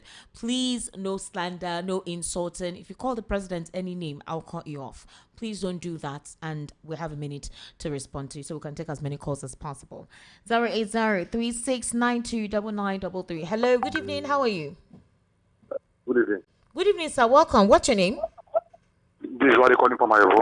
Mr. Wale from Ayobo. Welcome, sir, to the conversation. Please go ahead. I want to speak on this American issue. Okay, sir. You see, what you are doing here in the station, in the office, Sir? I really like it. Hey. I'm telling you, You say you like it. you are gingering people like us. You are gingering people in my group. I belong to a group in Southwest. Sir, your mouth is too close to your... it's too close. We are not to clear. your phone speaker. And that group, why is it? Hey. See, Sir, I'm so sorry. Kindly call back. When you call back, don't put your earpiece too close to your mouth. Now, we're here. We can't hear what you're saying. Okay, I'm so sorry. Please call back. Hello, good evening. How are I you? was making a point. Hello, sir. Good evening. How are you? Good evening. Good evening, Good sir. evening. Welcome, sir. Yes, sir. I'm Comrade Madu, calling from Satellite Town. Comrade Madu, welcome, sir. Please go ahead. Thank you very much. Yes, I just want to quickly, make my contribution to the discussion. We are talking about INEC chairman. Yes, sir. That Amongst other things. Yeah, INEC chairman that had been appointed by the president. Yes, sir. What makes the president not to have allowed the acting chairman to stay from now till the 9th of October? I mean, the date of exit of the former chairman. Exactly. Are you with me? Yes, sir. Exactly. We're listening to you, sir. My brother, you're right. That should have been, ideal. Before, that is from now till 9th of November. That would have taken, place, or that would have taken care of Anambra election. That is what. Then, secondly, Audrey Okalo, Yes, sir. please should be made to understand that he is nowhere measurable, equitable with P2B in Southeast. I don't know if you understand what I'm talking about. Okay. Audrey Okalo, as long as Southeast is concerned, as an Igbo man that I am, he is. Audrey Okalo is an uncultured Igbo man. Okay, please don't insult anybody, please. I beg. I'm sorry. I want to tell you this. If you want me to, go deep and tell you what I mean by him being uncultured Igbo man, I will do that. So, but then, what I'm saying is that Audrey Okalo should stay away from issues and things that concern P2B. That's what he tried to do. He tried to do that. You listened to the interview, didn't you? He did try. Pardon? I said you listened to the interview. He did try not to talk about it. It was the anchor person that was insisting. The anchor person was insisting, Yes. and then he decided not to, open up and say what he cannot, be quantifiable, and what he is not, he does not want. He doesn't want that. All right, thank you so He much, sir. doesn't. Thank you. Thank you Let's very take all much. the calls. Hello, good evening. How are you, sir? Hello? Hello, can you hear me? Yes, I can hear you very well. Welcome, sir. Thank you for waiting. What's your name, please? My name is Chula. I'm calling from Ijegu. All right, welcome. Please go I ahead. like your analysis this night. What you just said, I bet everything is okay. Okay. But I beg, every time I ask you, maybe you can do it for me. You said? No be every man will just come outside to talk about Peter. Now I go play for this station. I beg. Sorry. Thank you very much. We've heard. 08036929933. That's the number to call. 08036929933. Hello, good evening. How are you? Hello, Esther, good evening. Good evening, My name sir. is Shola. Welcome. Yeah, I'm calling from Meteda. Ah, You know Shola, your welcome. How are you, station sir? goes on and off right now. You know your station is off right now. We can't hear anything. You can't hear Are you anything. aware? What I mean is that actually your broadcast now, it goes on and off. And right now it is off. It's just that I'm calling you, I'm hearing you, but people on radio cannot hear us now. Are you serious? Can you understand what I'm saying? Go, just finish your dissing. They will So that means you're monitoring on YouTube. Okay, yes. So let me start with I will tell you something. In fact, I am so disturbed with the playback all the utterances of Nnamdi Kanu. I'm telling you. Now, I can just conclude within myself now that me, I'm a person that I am not in a way tribalistic. Okay. You understand? I'm telling you the whole truth. Yeah. But now I categorize him even as those people that Vice is referring to as a terrorist. I'm trying to say this. And the only thing is that what is good for the goose is good for the gander. All those guys in the north, all those Gumi, with the statements they've made, if they are, you understand, they should be apprehended too. So what makes them become different? And I want to import Ibu Shokore, because initially I was like, what Igbo people are not doing, Shokore is doing. So now I want to employ Shokore that he is not even supposed to advocate for him. I'm sorry to say this, but that is the truth. Because how can you be instigating people to violence, to kill? Even Sunday Igbo that was being apprehended for some time, only fought for his people and never instigated people to kill. But even the Kanu sounds like even the Oluomo, MC Oluomo, they are the same category for me. Now, I still want to go to the point that these people from the southeast, they have been trampled upon. Let's be sincere. You cannot force a marriage. Why, if the present president was an advocate of democracy, you are there now. Why can't you let there be a conference? Let people sit down. Nigeria has experienced since 2014. Let people sit down and talk and determine their fate. That is the truth. And that is why I'm supporting even Obi. I was supporting Oshibajo before, but I supported Obi when Oshibajo was kicked out that these people too deserve to be president. If you say that they are part of Nigeria, then for the selection of another nomination by the president of INEC chairman, I said it today. I told some people, I said Nigerians are not ready at all. I am telling you. Because we are supposed to be on the streets advocating for electoral reforms. Where is the report under Yaradua on how professors should come together, the selection process for INEC chairman? Now, this same president has selected somebody for himself, and we think the election will be credible. We are joking. Nigerians are not ready. I'm sorry to say. Thank you. Thank you very much. Thank you for calling, Shola. Thank you. Aptly put. 08036929933. Hello, Mr. Robert. Good evening. Hello, ma. Good evening. Good evening, sir. Thank you for waiting, sir. How are you? Barrister. Chief Barrister, Professor. Oga. You try to, I don't know how to call you, sir. You are just too much. Esther, I don't know if you noticed that your station most time goes off air. They're working on it, sir. They're working on it. Okay. The engineers are currently looking into it. Just, I want to talk on two things. Number one, this Nnamdi Kanu, please, they should release that man. Nobody that has not committed one crime in this country or other that is not working free. Okay. The people that are killing the North, they don't pronounce anything, yet they are working free.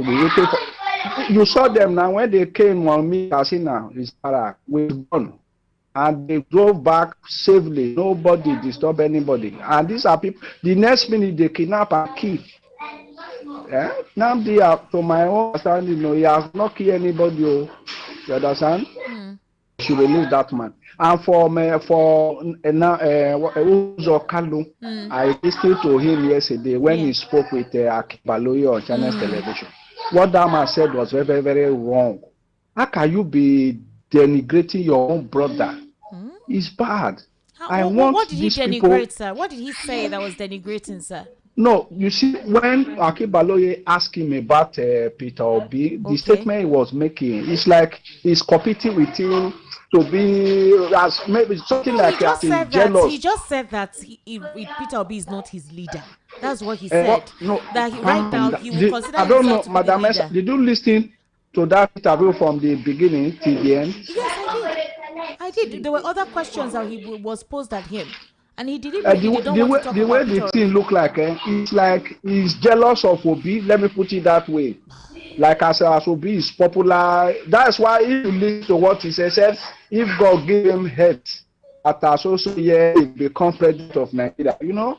He's supposed, as now, for now, Obi is in vogue. He's supposed to team up together and support that man, so that let's see, maybe in 2027, God can become a president. That's what he's supposed to do, not only him, other of his colleagues.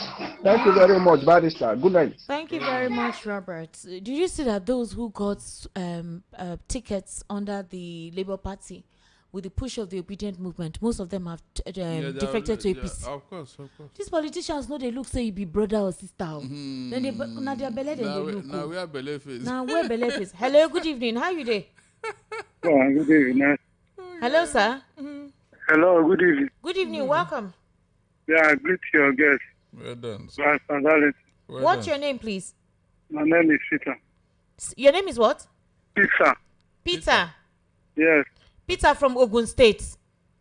Peter from Papa. I don't normally pick my call. No, it's not deliberate, Mr. Peter. How would you know? No. Go ahead. Okay. I want to say something about the Nnamdi. What he said there, sometimes I don't like it, because if he is his shoe, he will say more than that. So Nnamdi did not commit anything. So he said that thing out of anger. And all this thing then did for his family, killing everything in Abia State, and nobody is talking about that. Nobody is playing that video. He said, just say something out of anger. You people are blaming him. And what he said is what is happening. They are killing our people, everybody. He just says something out of anger. They are blaming him. So he did not do anything, and then it is to release it. And what Barrister said, people are blaming Barrister, and what he said is very true. We have been talking about to release this man, but nobody is listening. Now Showore has come. As if we have not done anything, we have not said anything. And Barrister did not say that he should not go and protest or do other things, but people are blaming him. He didn't say, I don't know how people understand things. It's not good. It's not good. My brother, The way they are doing things in this Nigeria, I don't understand. Let them be reason. Is a human being like them? Yeah? It's not good. All right. Thank you very much, Peter, for calling. God bless you. Hello. Good evening. How are you? Yeah, good evening, Esther. Can you hear me? C2, I can hear you. Welcome, sir. How are you? Thank you very much, Barrister Darlington. Good evening. Well done. Esther. Yes, C2. Since you play Nnamdi Kanu's step, please, I want you to listen to me very carefully. And then I will applaud you to call your social media handle so that we can forward you all manner of tapes so that you can play it here at the same time. I have vowed that I will never, instead of me not to speak the truth, I'd rather fizzle away from this country. It doesn't matter. I'm not a tribal bigot, but if people want me to be the tribal bigot, I will carry it on because I see that you're not calling from this Igbo blood switched some people. Now, let me go to 1960.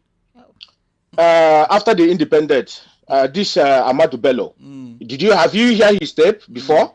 His tape On the 11th in 1960. I'm asking you, have you heard his utterances against my people? No, I will forward you this tape so that you can play it here. Since we want to play Nnamdi Kanu's tape, please approach to play all these tape that call your social media handle that we can give you many of them so that you can play. Okay? Any broadcast you see the Nnamdi Kanu made, please play it up to the end. So there's a reason why he said what he said. Please try to, so that don't cut it. Don't let them cut what he says and play half of it. Play it fully. There's some things that makes him say what he says. Where he says, don't go to Yoruba pastor's church, there's something that makes him to say it. Okay? He can defend himself. He told you that he can defend himself everywhere. Now, I want you people to play Nnamdi Kanu tape completely. Don't play it half. Okay? Now, he never called to burn down Lagos. Play the tape completely so that we can see, so that Nigerians can listen. Now, Esther, the man that killed Igbo traders in Apo, in Abuja, Apo 4, the man, the Fulani man they rank him now as I speak to you. What did Igbo politicians did? The man that murdered Igbo traders, Apo 4. Have you heard about Apo 4 before? No, he's the man that is enjoying. Now, Abakiare. Do you know how many thousands of Igbo youth he killed in Imo State? Are you aware? No, you are not aware. Now, do you know about Lagos, who said Igbo people should be thrown in Lagoon if they didn't vote his own right? Can you play that tape here? Since you want to play Nnamdi Kanu's tape, let's play all out. So call your social media handle. Nigeria is a canker worm. We have to expose everybody at the same time. Now, there's somebody called Issa Bukachua. Have you played Issa Bukachua tape on national television? He said that Igbo people deserve to be killed. Why can't you play that tape here so Nigerians will see it? Now, what about Asari Dokubo, who said Igbo people, his father was selling Igbo people as a slave. Igbo people should be killed. Why can't you play Asari Dokubo tape here? Since you people want to play Nnamdi Kanu's tape, these are hypocrites for the pit of hell. I will never be alive to see you people condemning Nnamdi Kanu. Nnamdi Kanu utterances is Nnamdi Kanu is a child who were crying in the wilderness about the horrible killing of his people. Do you know about Operation Python Dance 1 and 2? Do you know how many Igbo people were killed? No, you don't play the tape here. Let's keep. Esther, call your social media handle. Let us flood you tape that you will hear and you will marvel. You will ask yourself, are these things Nigeria? Now, before I drop, let me give you the last one. Go and listen to Kule and Farouk conversation. Call your social media handle so we can forward you all these things. If you listen to Kule and Farouk, Kule or whatever they call that terrorists, their utterances about our people, you will never sleep for the past 1 week. I promise you this. Go and listen to it. So, if they like, let them release Nnamdi Kanu. If they like, let them hold him there. But let me tell you, killing Igbo in Nigeria will not solve any problem. What we solve again, what we create again is another civil war. And this time around, we're everywhere. All right, C2, thank you very much. There'll be no civil war. You asked for my social media handle, Esther Nwaz, ESTANWAZ, ESTANWAZ. Yes. Now, for a couple of you who feel disappointed or took it personal, like I said, we objectively look at issues. We've tried to balance issues. These were the utterances that were used and played at the court in presentation, and these are what they use as an ascription to determine or adduce how the NSAS went, when we know that the NSAS was not particularly against any tribe. It was a collective thing that Nigerians were suffering, and everybody reacted, and we saw how the whole thing degenerated to the point it did. Unfortunately, the voice note circulated the same period. Like I said, we were looking at things from an objective prism. We don't hide things here. All right. It is all Thank about you very much. the propaganda. Okay. Of So the my social media handle C2, so you can send all of the things you want to send, is ESTANWAZ on Instagram. So you can send it to my inbox. I would appreciate it. Please don't send me anything scary. I really don't like scary stuff. Hello, good evening. How are you? Welcome. Hello, good evening, Esther. Welcome, sir. What's your name, please? My name is Tunde. I'm calling from Mitire. You're calling from Itire. Tunde from Itire? Yeah. All right, Good evening. Good evening. Tunde. Esther, you know what? Where you go, sir? Yes, sir. Concerning the last caller that just called last, I know the aggression will make him anger and be talking like that. You know, nobody is enjoying this country. Including you, better than 30. Who is enjoying this country? Nobody. You know what I'm facing. That's why our brother Soko Tinubu was in power. You know what I'm facing. Everybody is facing it. Look at the gas situation that we face in Nigeria. Who benefited from the issue? Who benefited from the crisis? So we need to come to ourselves. Nigeria need to form a unity and defeat these people. We don't need to fight. We don't need to come for the one regional and be fighting. These politicians, we need to stand up and rise for our. Look at what happened during the excise issue. And this is what happened during the excise. Today, they can never go from that to this. Simply because the youth came together and fight the cause that is going on in our nation. They can never fight it because the case is still going on. Because they don't know what is going. They don't know what are going. What are they going to do concerning that two case? Because the children of that they have the fight and they have the activity that is fighting for them as a lawyer. That is what I believe in this country. I believe, Esther, you know what? I believe one thing. Nigeria will stay great. I believe no place like home, no matter how you travel out of this country, there is no place like home. And Nigeria will be great. The place that they have been looking for at the democratic person. And that concerning that thing that we will see remove. And Nigeria will be. That's why God bless you. All right, thank you very much, Tunde, for calling, okay? Thank you for calling. I sincerely do appreciate your input on the conversation this evening. Hello, good evening. How are you? Hello, good evening. Good evening, sir. Welcome. Please, what's your name and location? Yeah. Where are you calling us from? Yeah, my name is Sonny. So I'm calling. I want to join. Sir, where are you calling from? I want to join. Where are you calling from? I'm calling from Casablanca. All right, Casablanca. sir. Go ahead, sir. My greetings to Barrister Darlington. Okay. God bless him for being always standing on the path of truth.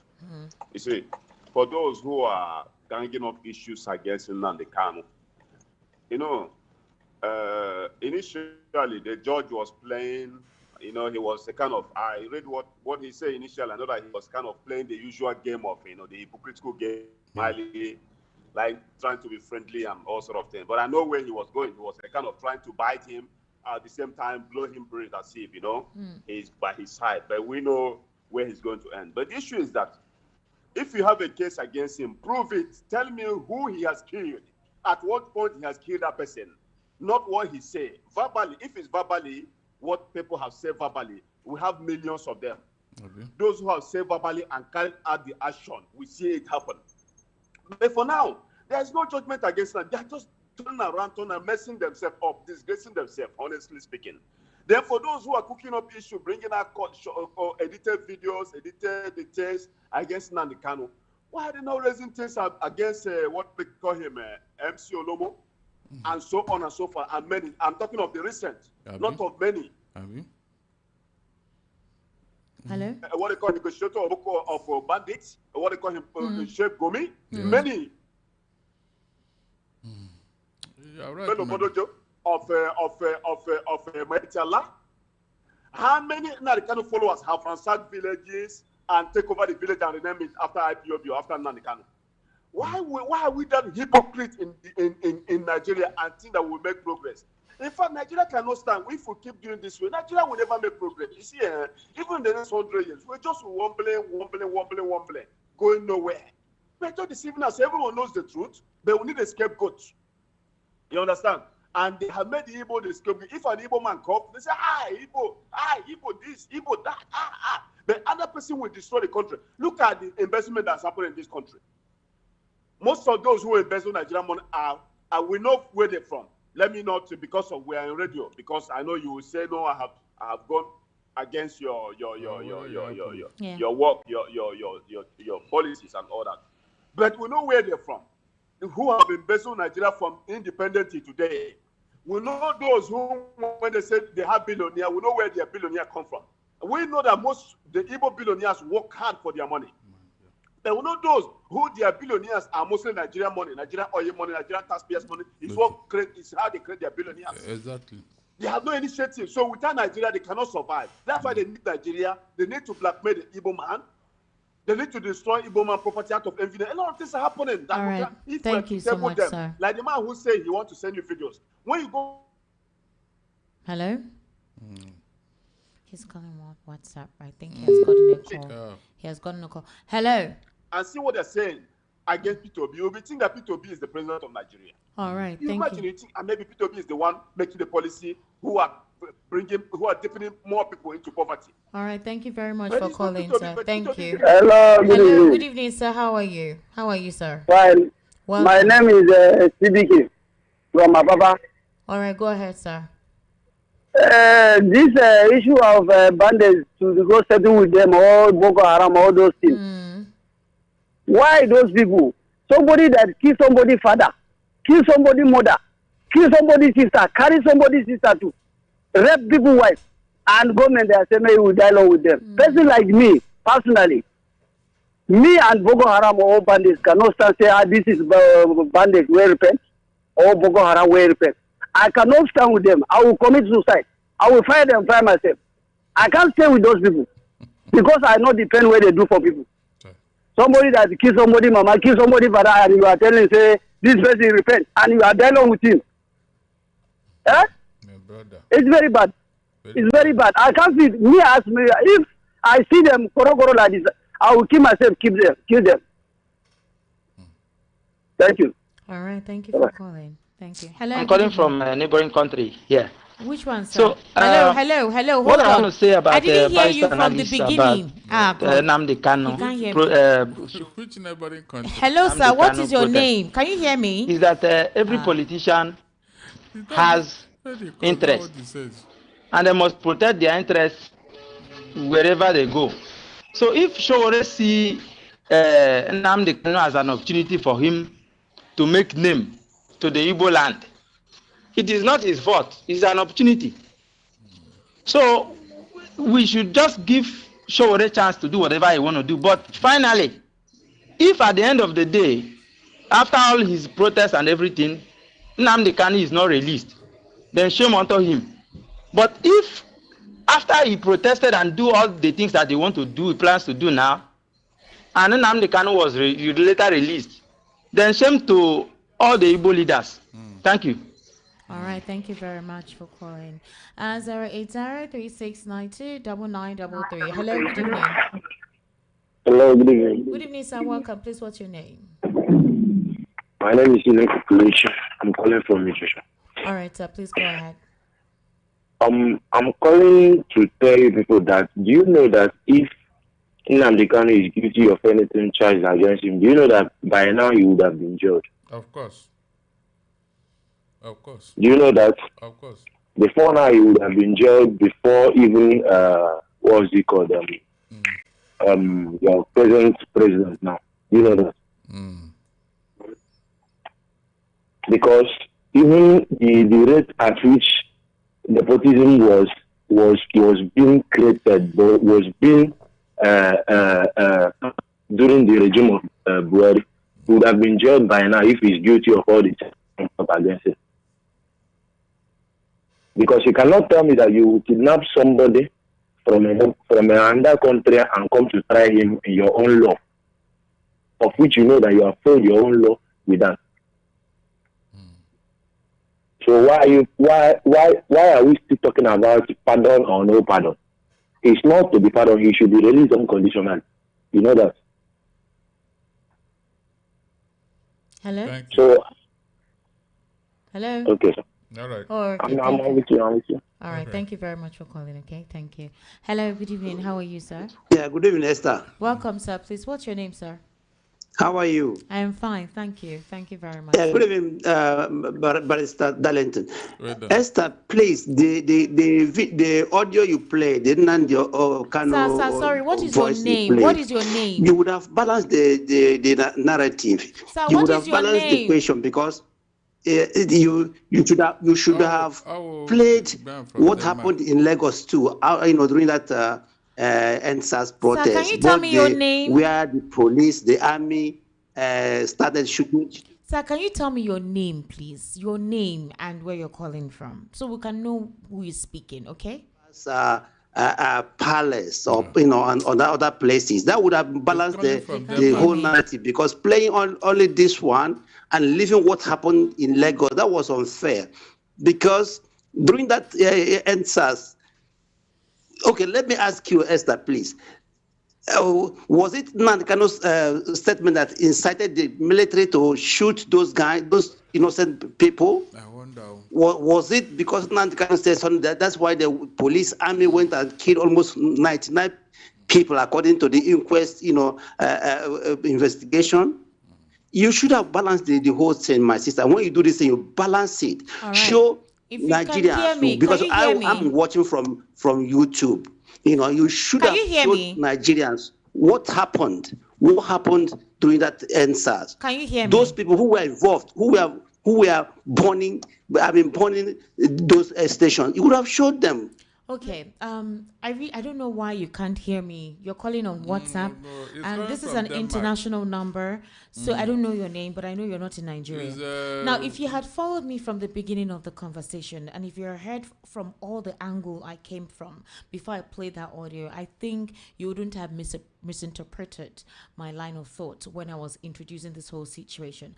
It started from the fact that Atiku Abubakar is supporting Omoyele Sowore for a protest for the release of Nnamdi Kanu. Okay? Then I talked about the fact that government agents are calling him hypocrites, and they're also adducing the fact that Omoyele Sowore is an idiot based on certain narratives or things that were said by Nnamdi Kanu. And I also made a reference, if you had followed the line of the conversation, that unfortunately, during the NSAS protests, this audio went viral. And a couple of people now decided to ascribe the NSAS protest as an Igbo NSAS protest. And I asked Barrister Darlington, do you think this was a convenient narrative to cover up what certain persons did? So please, this conversation, you can listen from the beginning, okay? So you can listen. Yes, agreed. Due to time, a couple of other videos and audios I couldn't play, but this was basically what they used to say the reason why he shouldn't be released. And I'm talking about the government agents who are insulting Atiku Abubakar and Omoyele Sowore. All right? Thank you very much. Hello, good evening. How are you? Hello. Hello, sir. Good evening, sir. How are you? What's your name? Good evening. My name is Stanley. Your name is what, sir? Calling from Aide. I can't hear you well. My name is Stanley. I'm calling from Aide. From AJ, Ajegunle. Ajegunle. All right, go ahead, sir. This is that man that said that to send you a video. Please repeat your number again so that you send you the video now. I've sent it. Well, you heard it now. We have heard it. So, we are aware of what he said, but if we want to play all those things, it will take a whole day here. That's the truth. We know of all these things. What Ahmadu Bello said October 12th, 11 days after the independence. I have written about it in the newspaper, so we're all aware of what they said. It's just that the truth is there. Nobody wants to admit it. Hello, good evening. How are you? Hello, good evening, Adam Esther. Hey, welcome, sir. What's your name, please? Yeah, I'm Lucy, calling from Atiku. All right, please go ahead, sir. Hey, good evening, sir. Good evening. How are you, sir? I'm okay, and you? I'm okay, sir. I'm okay, sir. Yeah. Okay, concerning what you're discussing this evening, I've listened to Obasanjo several times saying that Nigeria is sitting on a keg of gunpowder. see that statement. Only learned and the wise people will understand that, because the way I'm seeing Nigeria, if he doesn't have it, if what Obasanjo is saying doesn't happen in a month, it will happen in few years to come. We are doing the selective justice in Nigeria. We don't treat issues according to the way it should. We are looking at faces before we decide what to do, and it will destroy this country if care is not taken. This is what I have to say. Thank you very much. All right, thank you very much for calling. All right. Hello, good evening. How are you? Yeah, good evening. Welcome, sir. Please, what's your name? Barrister, good evening. Good evening. How are you doing? Are you hearing me? Yes. We are hearing you. What's your name? Who is speaking? Okay. Barrister, what did you call that INEC chairman name, sir? I'm Opoto. Barrister Darlington. Sorry. Please, Did I not get it? this is Nnamdi Kanu. I want to talk about, my name is Mr. Anyanwu from Bokno. All right, Mr. Anyanwu, please go ahead. I want to talk about this Nnamdi Kanu, because I can see that the government of Nigeria, they are using it to make caricature and play, because our Igbo people kept silent. Because I see that if it is Yoruba or Hausa people, they should have rise up with one accord and begin to do something about that their brother. Exactly. Or one of the major leader will come up and do something about him. Even though all of them did not rise up for their brother. But this time around, we don't have any top leader in the government. Those that are our governors and all those people, they are there for their own family and themselves. So if it is, though we have done the protest those days about Nnamdi Kanu before they released him, the first one, but that the issue is still on. That's why we should rise up again now. So this Showore matter now, I see that they want to use it for politics. It is not because of the interest of our people. So all the thing they are doing, the man since is politics. So if they want to release him now because he has no charge on his head, nothing they can give us the problem that is Nnamdi Kanu cause. That is, they are just doing propaganda all around. So the thing is on their throat. Let them release the man so that he can be free. Other people, even Showore himself has been released. Sunday Boho has been released. All the criminals have been released from northern states. So this man, because he's an Igbo man, that is why they are suffering him there. But the only thing is that let the man they never die there, because I don't know what will come out of it. Because the way they are looking at it, they might take it easy thing. When the man died there, it will cost them something. Thank you. Nothing will happen to him. Thank you very much. Again, let me take some messages because there are quite a number of messages here. So let me read out your messages. People have been sending messages, okay? And I would employ a couple of you who did not join us from the beginning of the conversation to please do. You would have heard all the angles I came from. The fact that some persons who have been proscribed as terrorists are walking free and given freedom, and Nnamdi Kanu is still in detention. They have said worse things. I played in Nnamdi Kanu's own so we can understand the context it is. But, you know, he's still being held in detention. However, we try to look at things from an objective prism right here on Voice of the People 90.3 FM. Okay, so let me read your messages. Good evening, Esther and Barrister Darlington. I'm Inze Akam Richard Emeka from Ikeja. I am so disappointed with your program today. Why playing the audio by Nnamdi Kanu and fail to play that of Shitima, the one-time governor of Borno State, and Governor Kulia Musa of Ogun State, where everything that is happening in this government against Indigo, where he is a vice president. Immediately you finished your audio play, the unhooked your station from airing. Who unhooked the station? It was just a few minutes ago that you came on air again. There was no rationale for playing the audio without balancing it with others like MC Oluwama, Mama Nkechi audio, I am disappointed. Well, I'm sorry for your disappointment, okay? Good evening, Esther Barrister. Esther, leave those people. They are hearing you. They don't just want to say their names. The guy that said shame will be on show if Nnamdi Kanu is not released, tell him that there is nothing like shame. He's a hero, whether they release him or not. But I can accept shame on Igbo leaders like that and not acting up to that regard. Ebuka from Okota. Good evening, Esther. My name is Chike. I called from Singapore, although you didn't hear me from the beginning, but let's give Shora a chance to do what he knows how to do. All right. So okay, thank you very much. It's true. I couldn't hear you. Or rather, you couldn't hear me, actually. You couldn't hear me. Okay. Good evening, Esther and Barrister. Okay, I think I've read this message. Esther, good evening.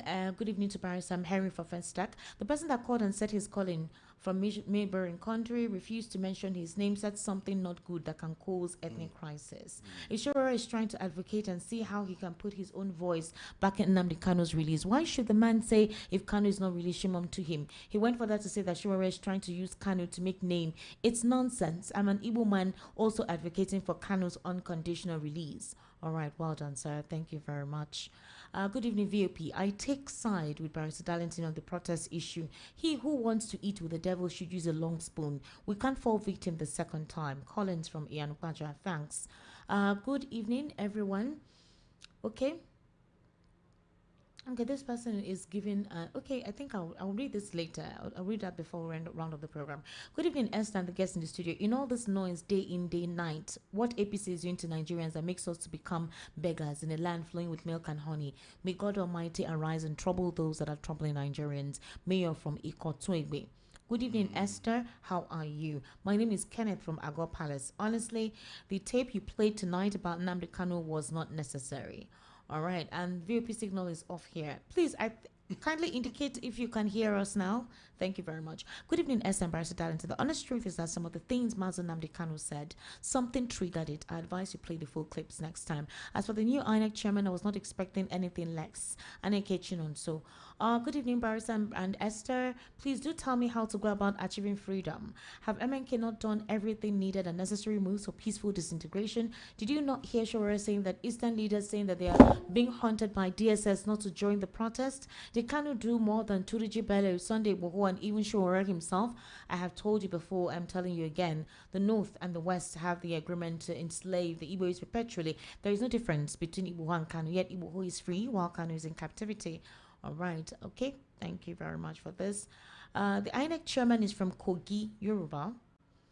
Now should be coming down. Good evening, Esther and Barrister Darlington. Barrister Darlington, I know that you are aware you are currently being recorded. You might not agree with Showere's approach to issues. People would remind you in the future that you kicked against Showere's effort at freeing Nnamdi Kanu. Barrister Darlington, please don't always bring the Igbo narrative into all conversations. No Nigerian with a sense of nationhood is pleased with the ways and manner the Igbos are treated in this country. But bringing the Igbo narrative into banditry and terrorism is uncalled for. I, however, agree with you that in other climes, Sheikh Gumi would have been cooling off at the Guantanamo Bay by now. Barrister Darlington, if you say 2 days is an embarrassment to the acting INEC chair, would you call late Ernest Shonikon's interregnum an embarrassment, considering the fact that he is counted as a former head of state, which you Igbos always count for the Yorubas, but you never really make reference to the Agwe time to count as head of state? Barrister Darlington, Professor Mukwiton, the new INEC chairman isn't a Yoruba man, considering his state of origin, and is the president prerogative either to retain the acting INEC chairman or not. He could have elongated Yakubu's tenure like the IGP if he likes. Architects Olaliko in Ijayi. He couldn't have done that. Why didn't he wait until the terminal date of Yakubu? Why couldn't he wait? Why couldn't he allow this woman to at least get to that in November 9? Well, please, don't accuse me of what you are guilty of. Don't accuse me. All right. Esther and Barrister Darlington, good evening. Tinubu has appointed another Mahmoud. Nigerians should prepare their minds for another technical glitch. And he knows he has done terrible things to Nigerians, and there's no way he can win the election. You guys, stop adducing yet now. Stop adducing, no, Barrister, come on. It's better, look, Esther. Stop adducing now. You pursue the black sheep in the daytime before nightfall. Stop adducing yet. Leave that thing. Look, there are no need to cry when the head is off. The handwriting is on the wall. Why can't they return that woman? Why can't they return her? Barrister, you cannot start ascribing something to somebody when the person has not done anything yet. For you to It's predict that this already is what the done. person. Oh, no, it's the president's prerogative to appoint. And so he should appoint all his people, Abi. He's from North Central. You have started. I've told you. Somebody have just told you that the man is from a Yoruba man. The game. So. Barrister Darlington. Go and change the name now. Go and change it. Is that Kogi name? Is that Kogi name? Tell me. Barrister, you're supposed to solicit for nationhood and brotherliness. Esther, please hold Barrister, on. if your counterparts are doing the wrong thing, don't join them in doing the wrong thing. Look, we have made a lot of sacrifice in Nigeria, and we are paying dearly for it. Well, Barrister, but you need to still call for nationhood. You still need to call for peace and unity. Don't go there. You cannot go the line of those who are behaving like that. They are called urchins for a reason. The ones we did, have they appreciated it? Hold on. Is it not when somebody appreciate what you did, then you can continue to do it? Well, Barrister, don't look at them. Really? Don't look at them. That is where the Igbo man is where it is today. This national sacrifice that we have been making all over. It is only the Igbo man that will go anywhere in Nigeria and establish and live there. Yet at the end of the day, they will kill him, ask him to go home. Are you not aware of this in Esther? Why are you talking like this? Please. This thing is making us to change our mind. Now that's why I've been telling them that look, these people you are driving as if they don't know. The day they will turn back, they will turn back against you. Don't complain. I've been saying it here. Nobody wants to listen. That is how we do. You'll be treating us as if we don't know. We'll be telling you, please, this thing is okay. It's enough. You think that they are joking. The day they will turn back, Esther, it will be worse than Israel and Hamas in Gaza. I'm not joking. Why should they be treating us like this? We have been complaining, talking. Meanwhile, every man, look at MC Oluoma, what he did to us. On what ground should he be doing what he did? No, tell me, a whole Igbo in Lagos. Everybody that want to catch cruise, he will use the Igbo. Talk to us, treat us anyhow. And you are not even seeing those in Esther.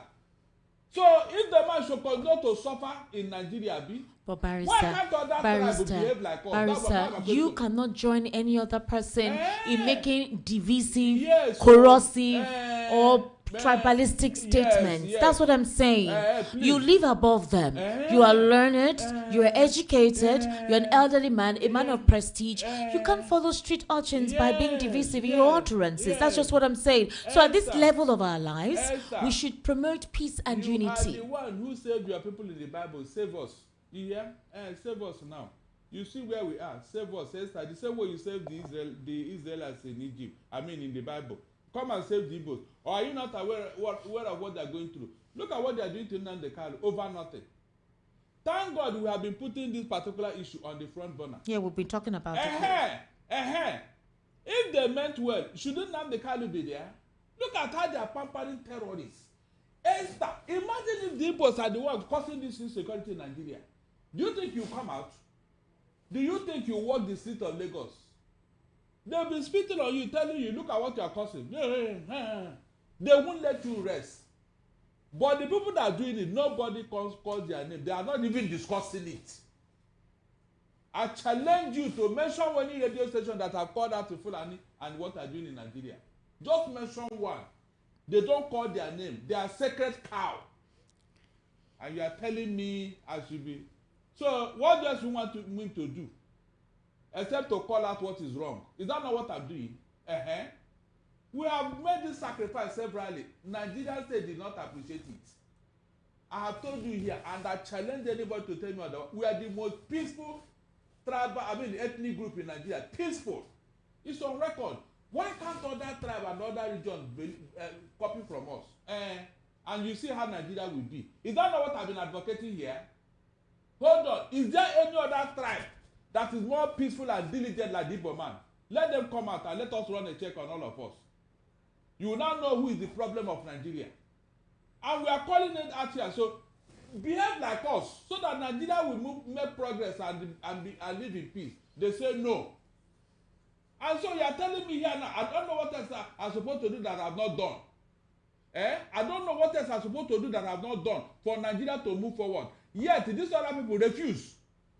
If they ask you now, what is causing insecurity in the north, that people will come out, kill everybody, sack their village, collect everything they have, and kill all of them. If they ask you, what is the purpose for that thing? Can you explain? And these people that are doing it, they are pampering them extra. They are not even using one single force against them. They will kill in this village, move to the next one. After that, they are spreading all over the place. Are they the people that are doing all this in Esther? Tell me how this will bring peace and progress in Nigeria. Tell me how. And the people that are doing it, they are not even bothered. They don't see it as anything. Rather, they'll be pursuing the Igbo man, and they call this and that. And you want me to sit down here to support him so that I'll be a good boy, Abi? My dear, count me out. We have done that many years ago, adopting now, yet nobody appreciates it. So we'll be calling them out now. I will be telling them that the Igbo man is not your problem.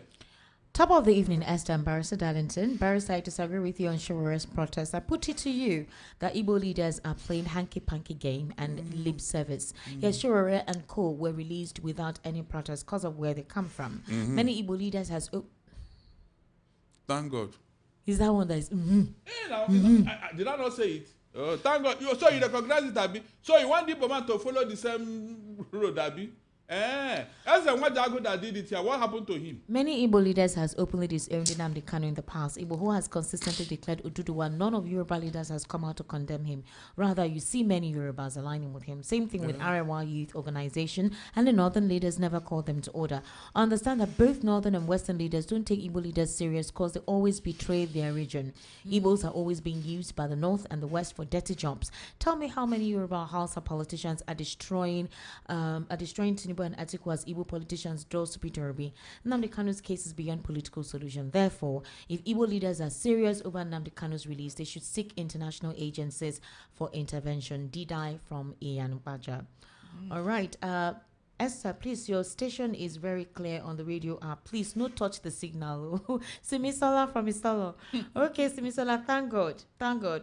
Good evening, Esther. You're doing a good job. It's unfortunate that your guest in the studio there is not fit to be an analyst. In fact, I wonder why he hates Showore so much. Instead of being objective on issues thrown at him, rather he would bring in ethnicity and sectionalism and later be complained that they hate Igbos. Esther, you have been bringing analysts from different parts of Nigeria to your studio there. I never heard any one of them promote ethnicity the way Barrister Darlington has been doing, always driven by a tribalistic mindset. Also, can somebody describe the 2 days acting INEC chairperson as somebody with impeccable character after they all defrauded Nigerians? What a high level of hypocrisy. Henceforth, he should stop complaining about problem of tribalism in Nigeria because he's one of the major promoters of tribalism in Nigeria. Taiwo from Ejibo. You can imagine. Good evening, VOP. Audios Okale wants to use Peter Obi to be popular. Who is Audios Okale? We know him only for wrong reasons. Remember what Atiku's camp replied to him about his fraud and scam in the early part of his life when he attacked Atiku years back? That made him to shut up. A man that plundered Abia State with his mother. Where is his PPA? Kalu should not provoke Ibozo. Amechi from Mafoloku. Esther, good evening. This country can never work with this kind of leaders that we have. Good evening, Esther, your analyst. Esther, you guys are laughing it out now. When it's the other way around, don't cut off or attack aggressively. Laughing what out, please? Can you kindly tell us what we're laughing at? What are we laughing at? Good evening, Esther. Nigeria cannot grow with morally bankrupt and divisive rhetorics.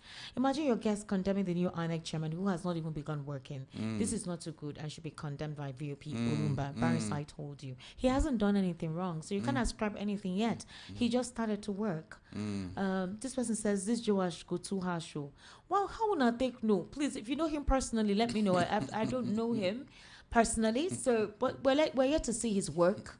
Good evening, Madam Esther and Barrister. Most of the northern elites have said more worse and carried out their words more than Nnamdi Kanu did. This person no trial.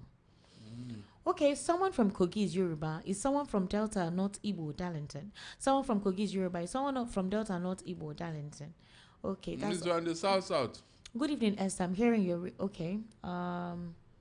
Okay. All right. Good evening, Esther, Wachuku, Barrister, Agumo, and VOP family. Thank you for the good work that you are doing. Of a truth, Igbo people are being treated differently in Nigeria. This is obvious. Every reasonable person in this country can attest to this. God is on the throne. Nigeria will succeed. All right. Thank you very much. God bless you. Good evening, Esther. I love the way you're moderating this program with our Barrister Darlington. Thank you very much. God bless you. Barrister Darlington, Esther, why are you worried about Audios Okala's remarks about Peter Obi? What about Dave Umahi, who does not believe that it is the turn of Nigerian presidency of Igbo extraction. He has insisted that he will be at the forefront when it's Igbo's turn. All the pull him down syndrome amounts to envy. Then you cannot impose yourself on Igbos as a leader. Tony Anele from Ijagemo. Don't worry, we are waiting for him. Okay. He will vote himself. Okay, fine. Wow. What people fail to understand is that anybody who through word, knife, gun, whatsoever kill any Igbo will suffer for the blood of innocence. Okay, they don't know that God Almighty loves his people. Chamara from Agbara. Good day, VOP. May God bless the barrister. You're about to change the key theme. When my barrister focuses on the main issues, the president has shown us distrust and dishonesty, and now he's trying to make Nigeria his family business, trying to change our traditional institutions with evil push from the children just to take over states. This is wisdom. This is Dan Ladi. Okay, Dan Ladi. If Senator Uche Chukwumerijia happens to be alive today, Senator Ojuzo Kalu won't be talking. Peter Omi remains great Igbo and Nigeria's leader. I recall when NFF was searching for new coach for Super Eagles before they offered Eric Echel the job, and ethnic group in this country asked NNF to zone into their region because they have not occupied the position. What a mess. It would be unfortunate if the president officially picked next INEC chairman based on ethnicity than competency. Zoning all the position in this country will lead to picking incompetent and partial individuals. Holding Mazen Nnamdi Kanu is the highest act of tribalism in Nigeria. One is for Southeasterners, while one is for other parts of Nigeria. All right, this is correct from Bariga. Good evening, Esther and your guys. The truth of the matter is that security agencies and the FG does not display any atom of seriousness to stop insecurity in Nigeria.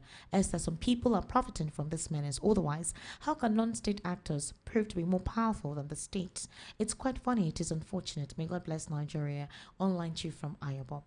All right, Barrister Darlington is too predictable. I know what he will say. He has never changed his mode of analysis. All right. Okay, this is from Inkem.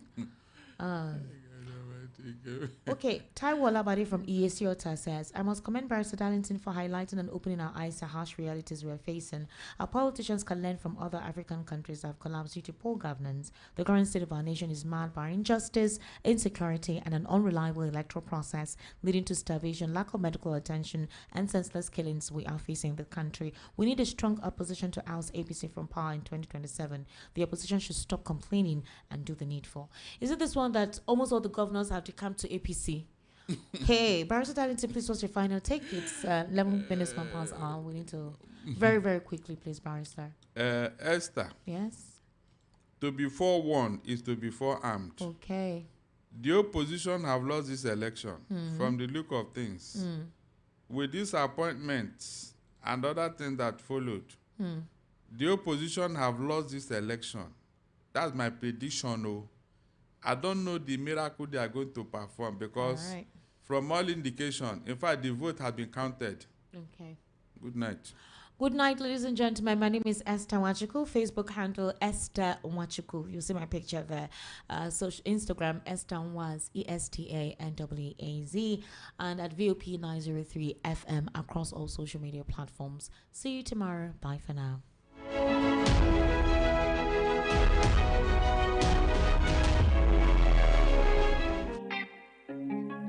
This is your number one radio station at VOP 90.3 FM.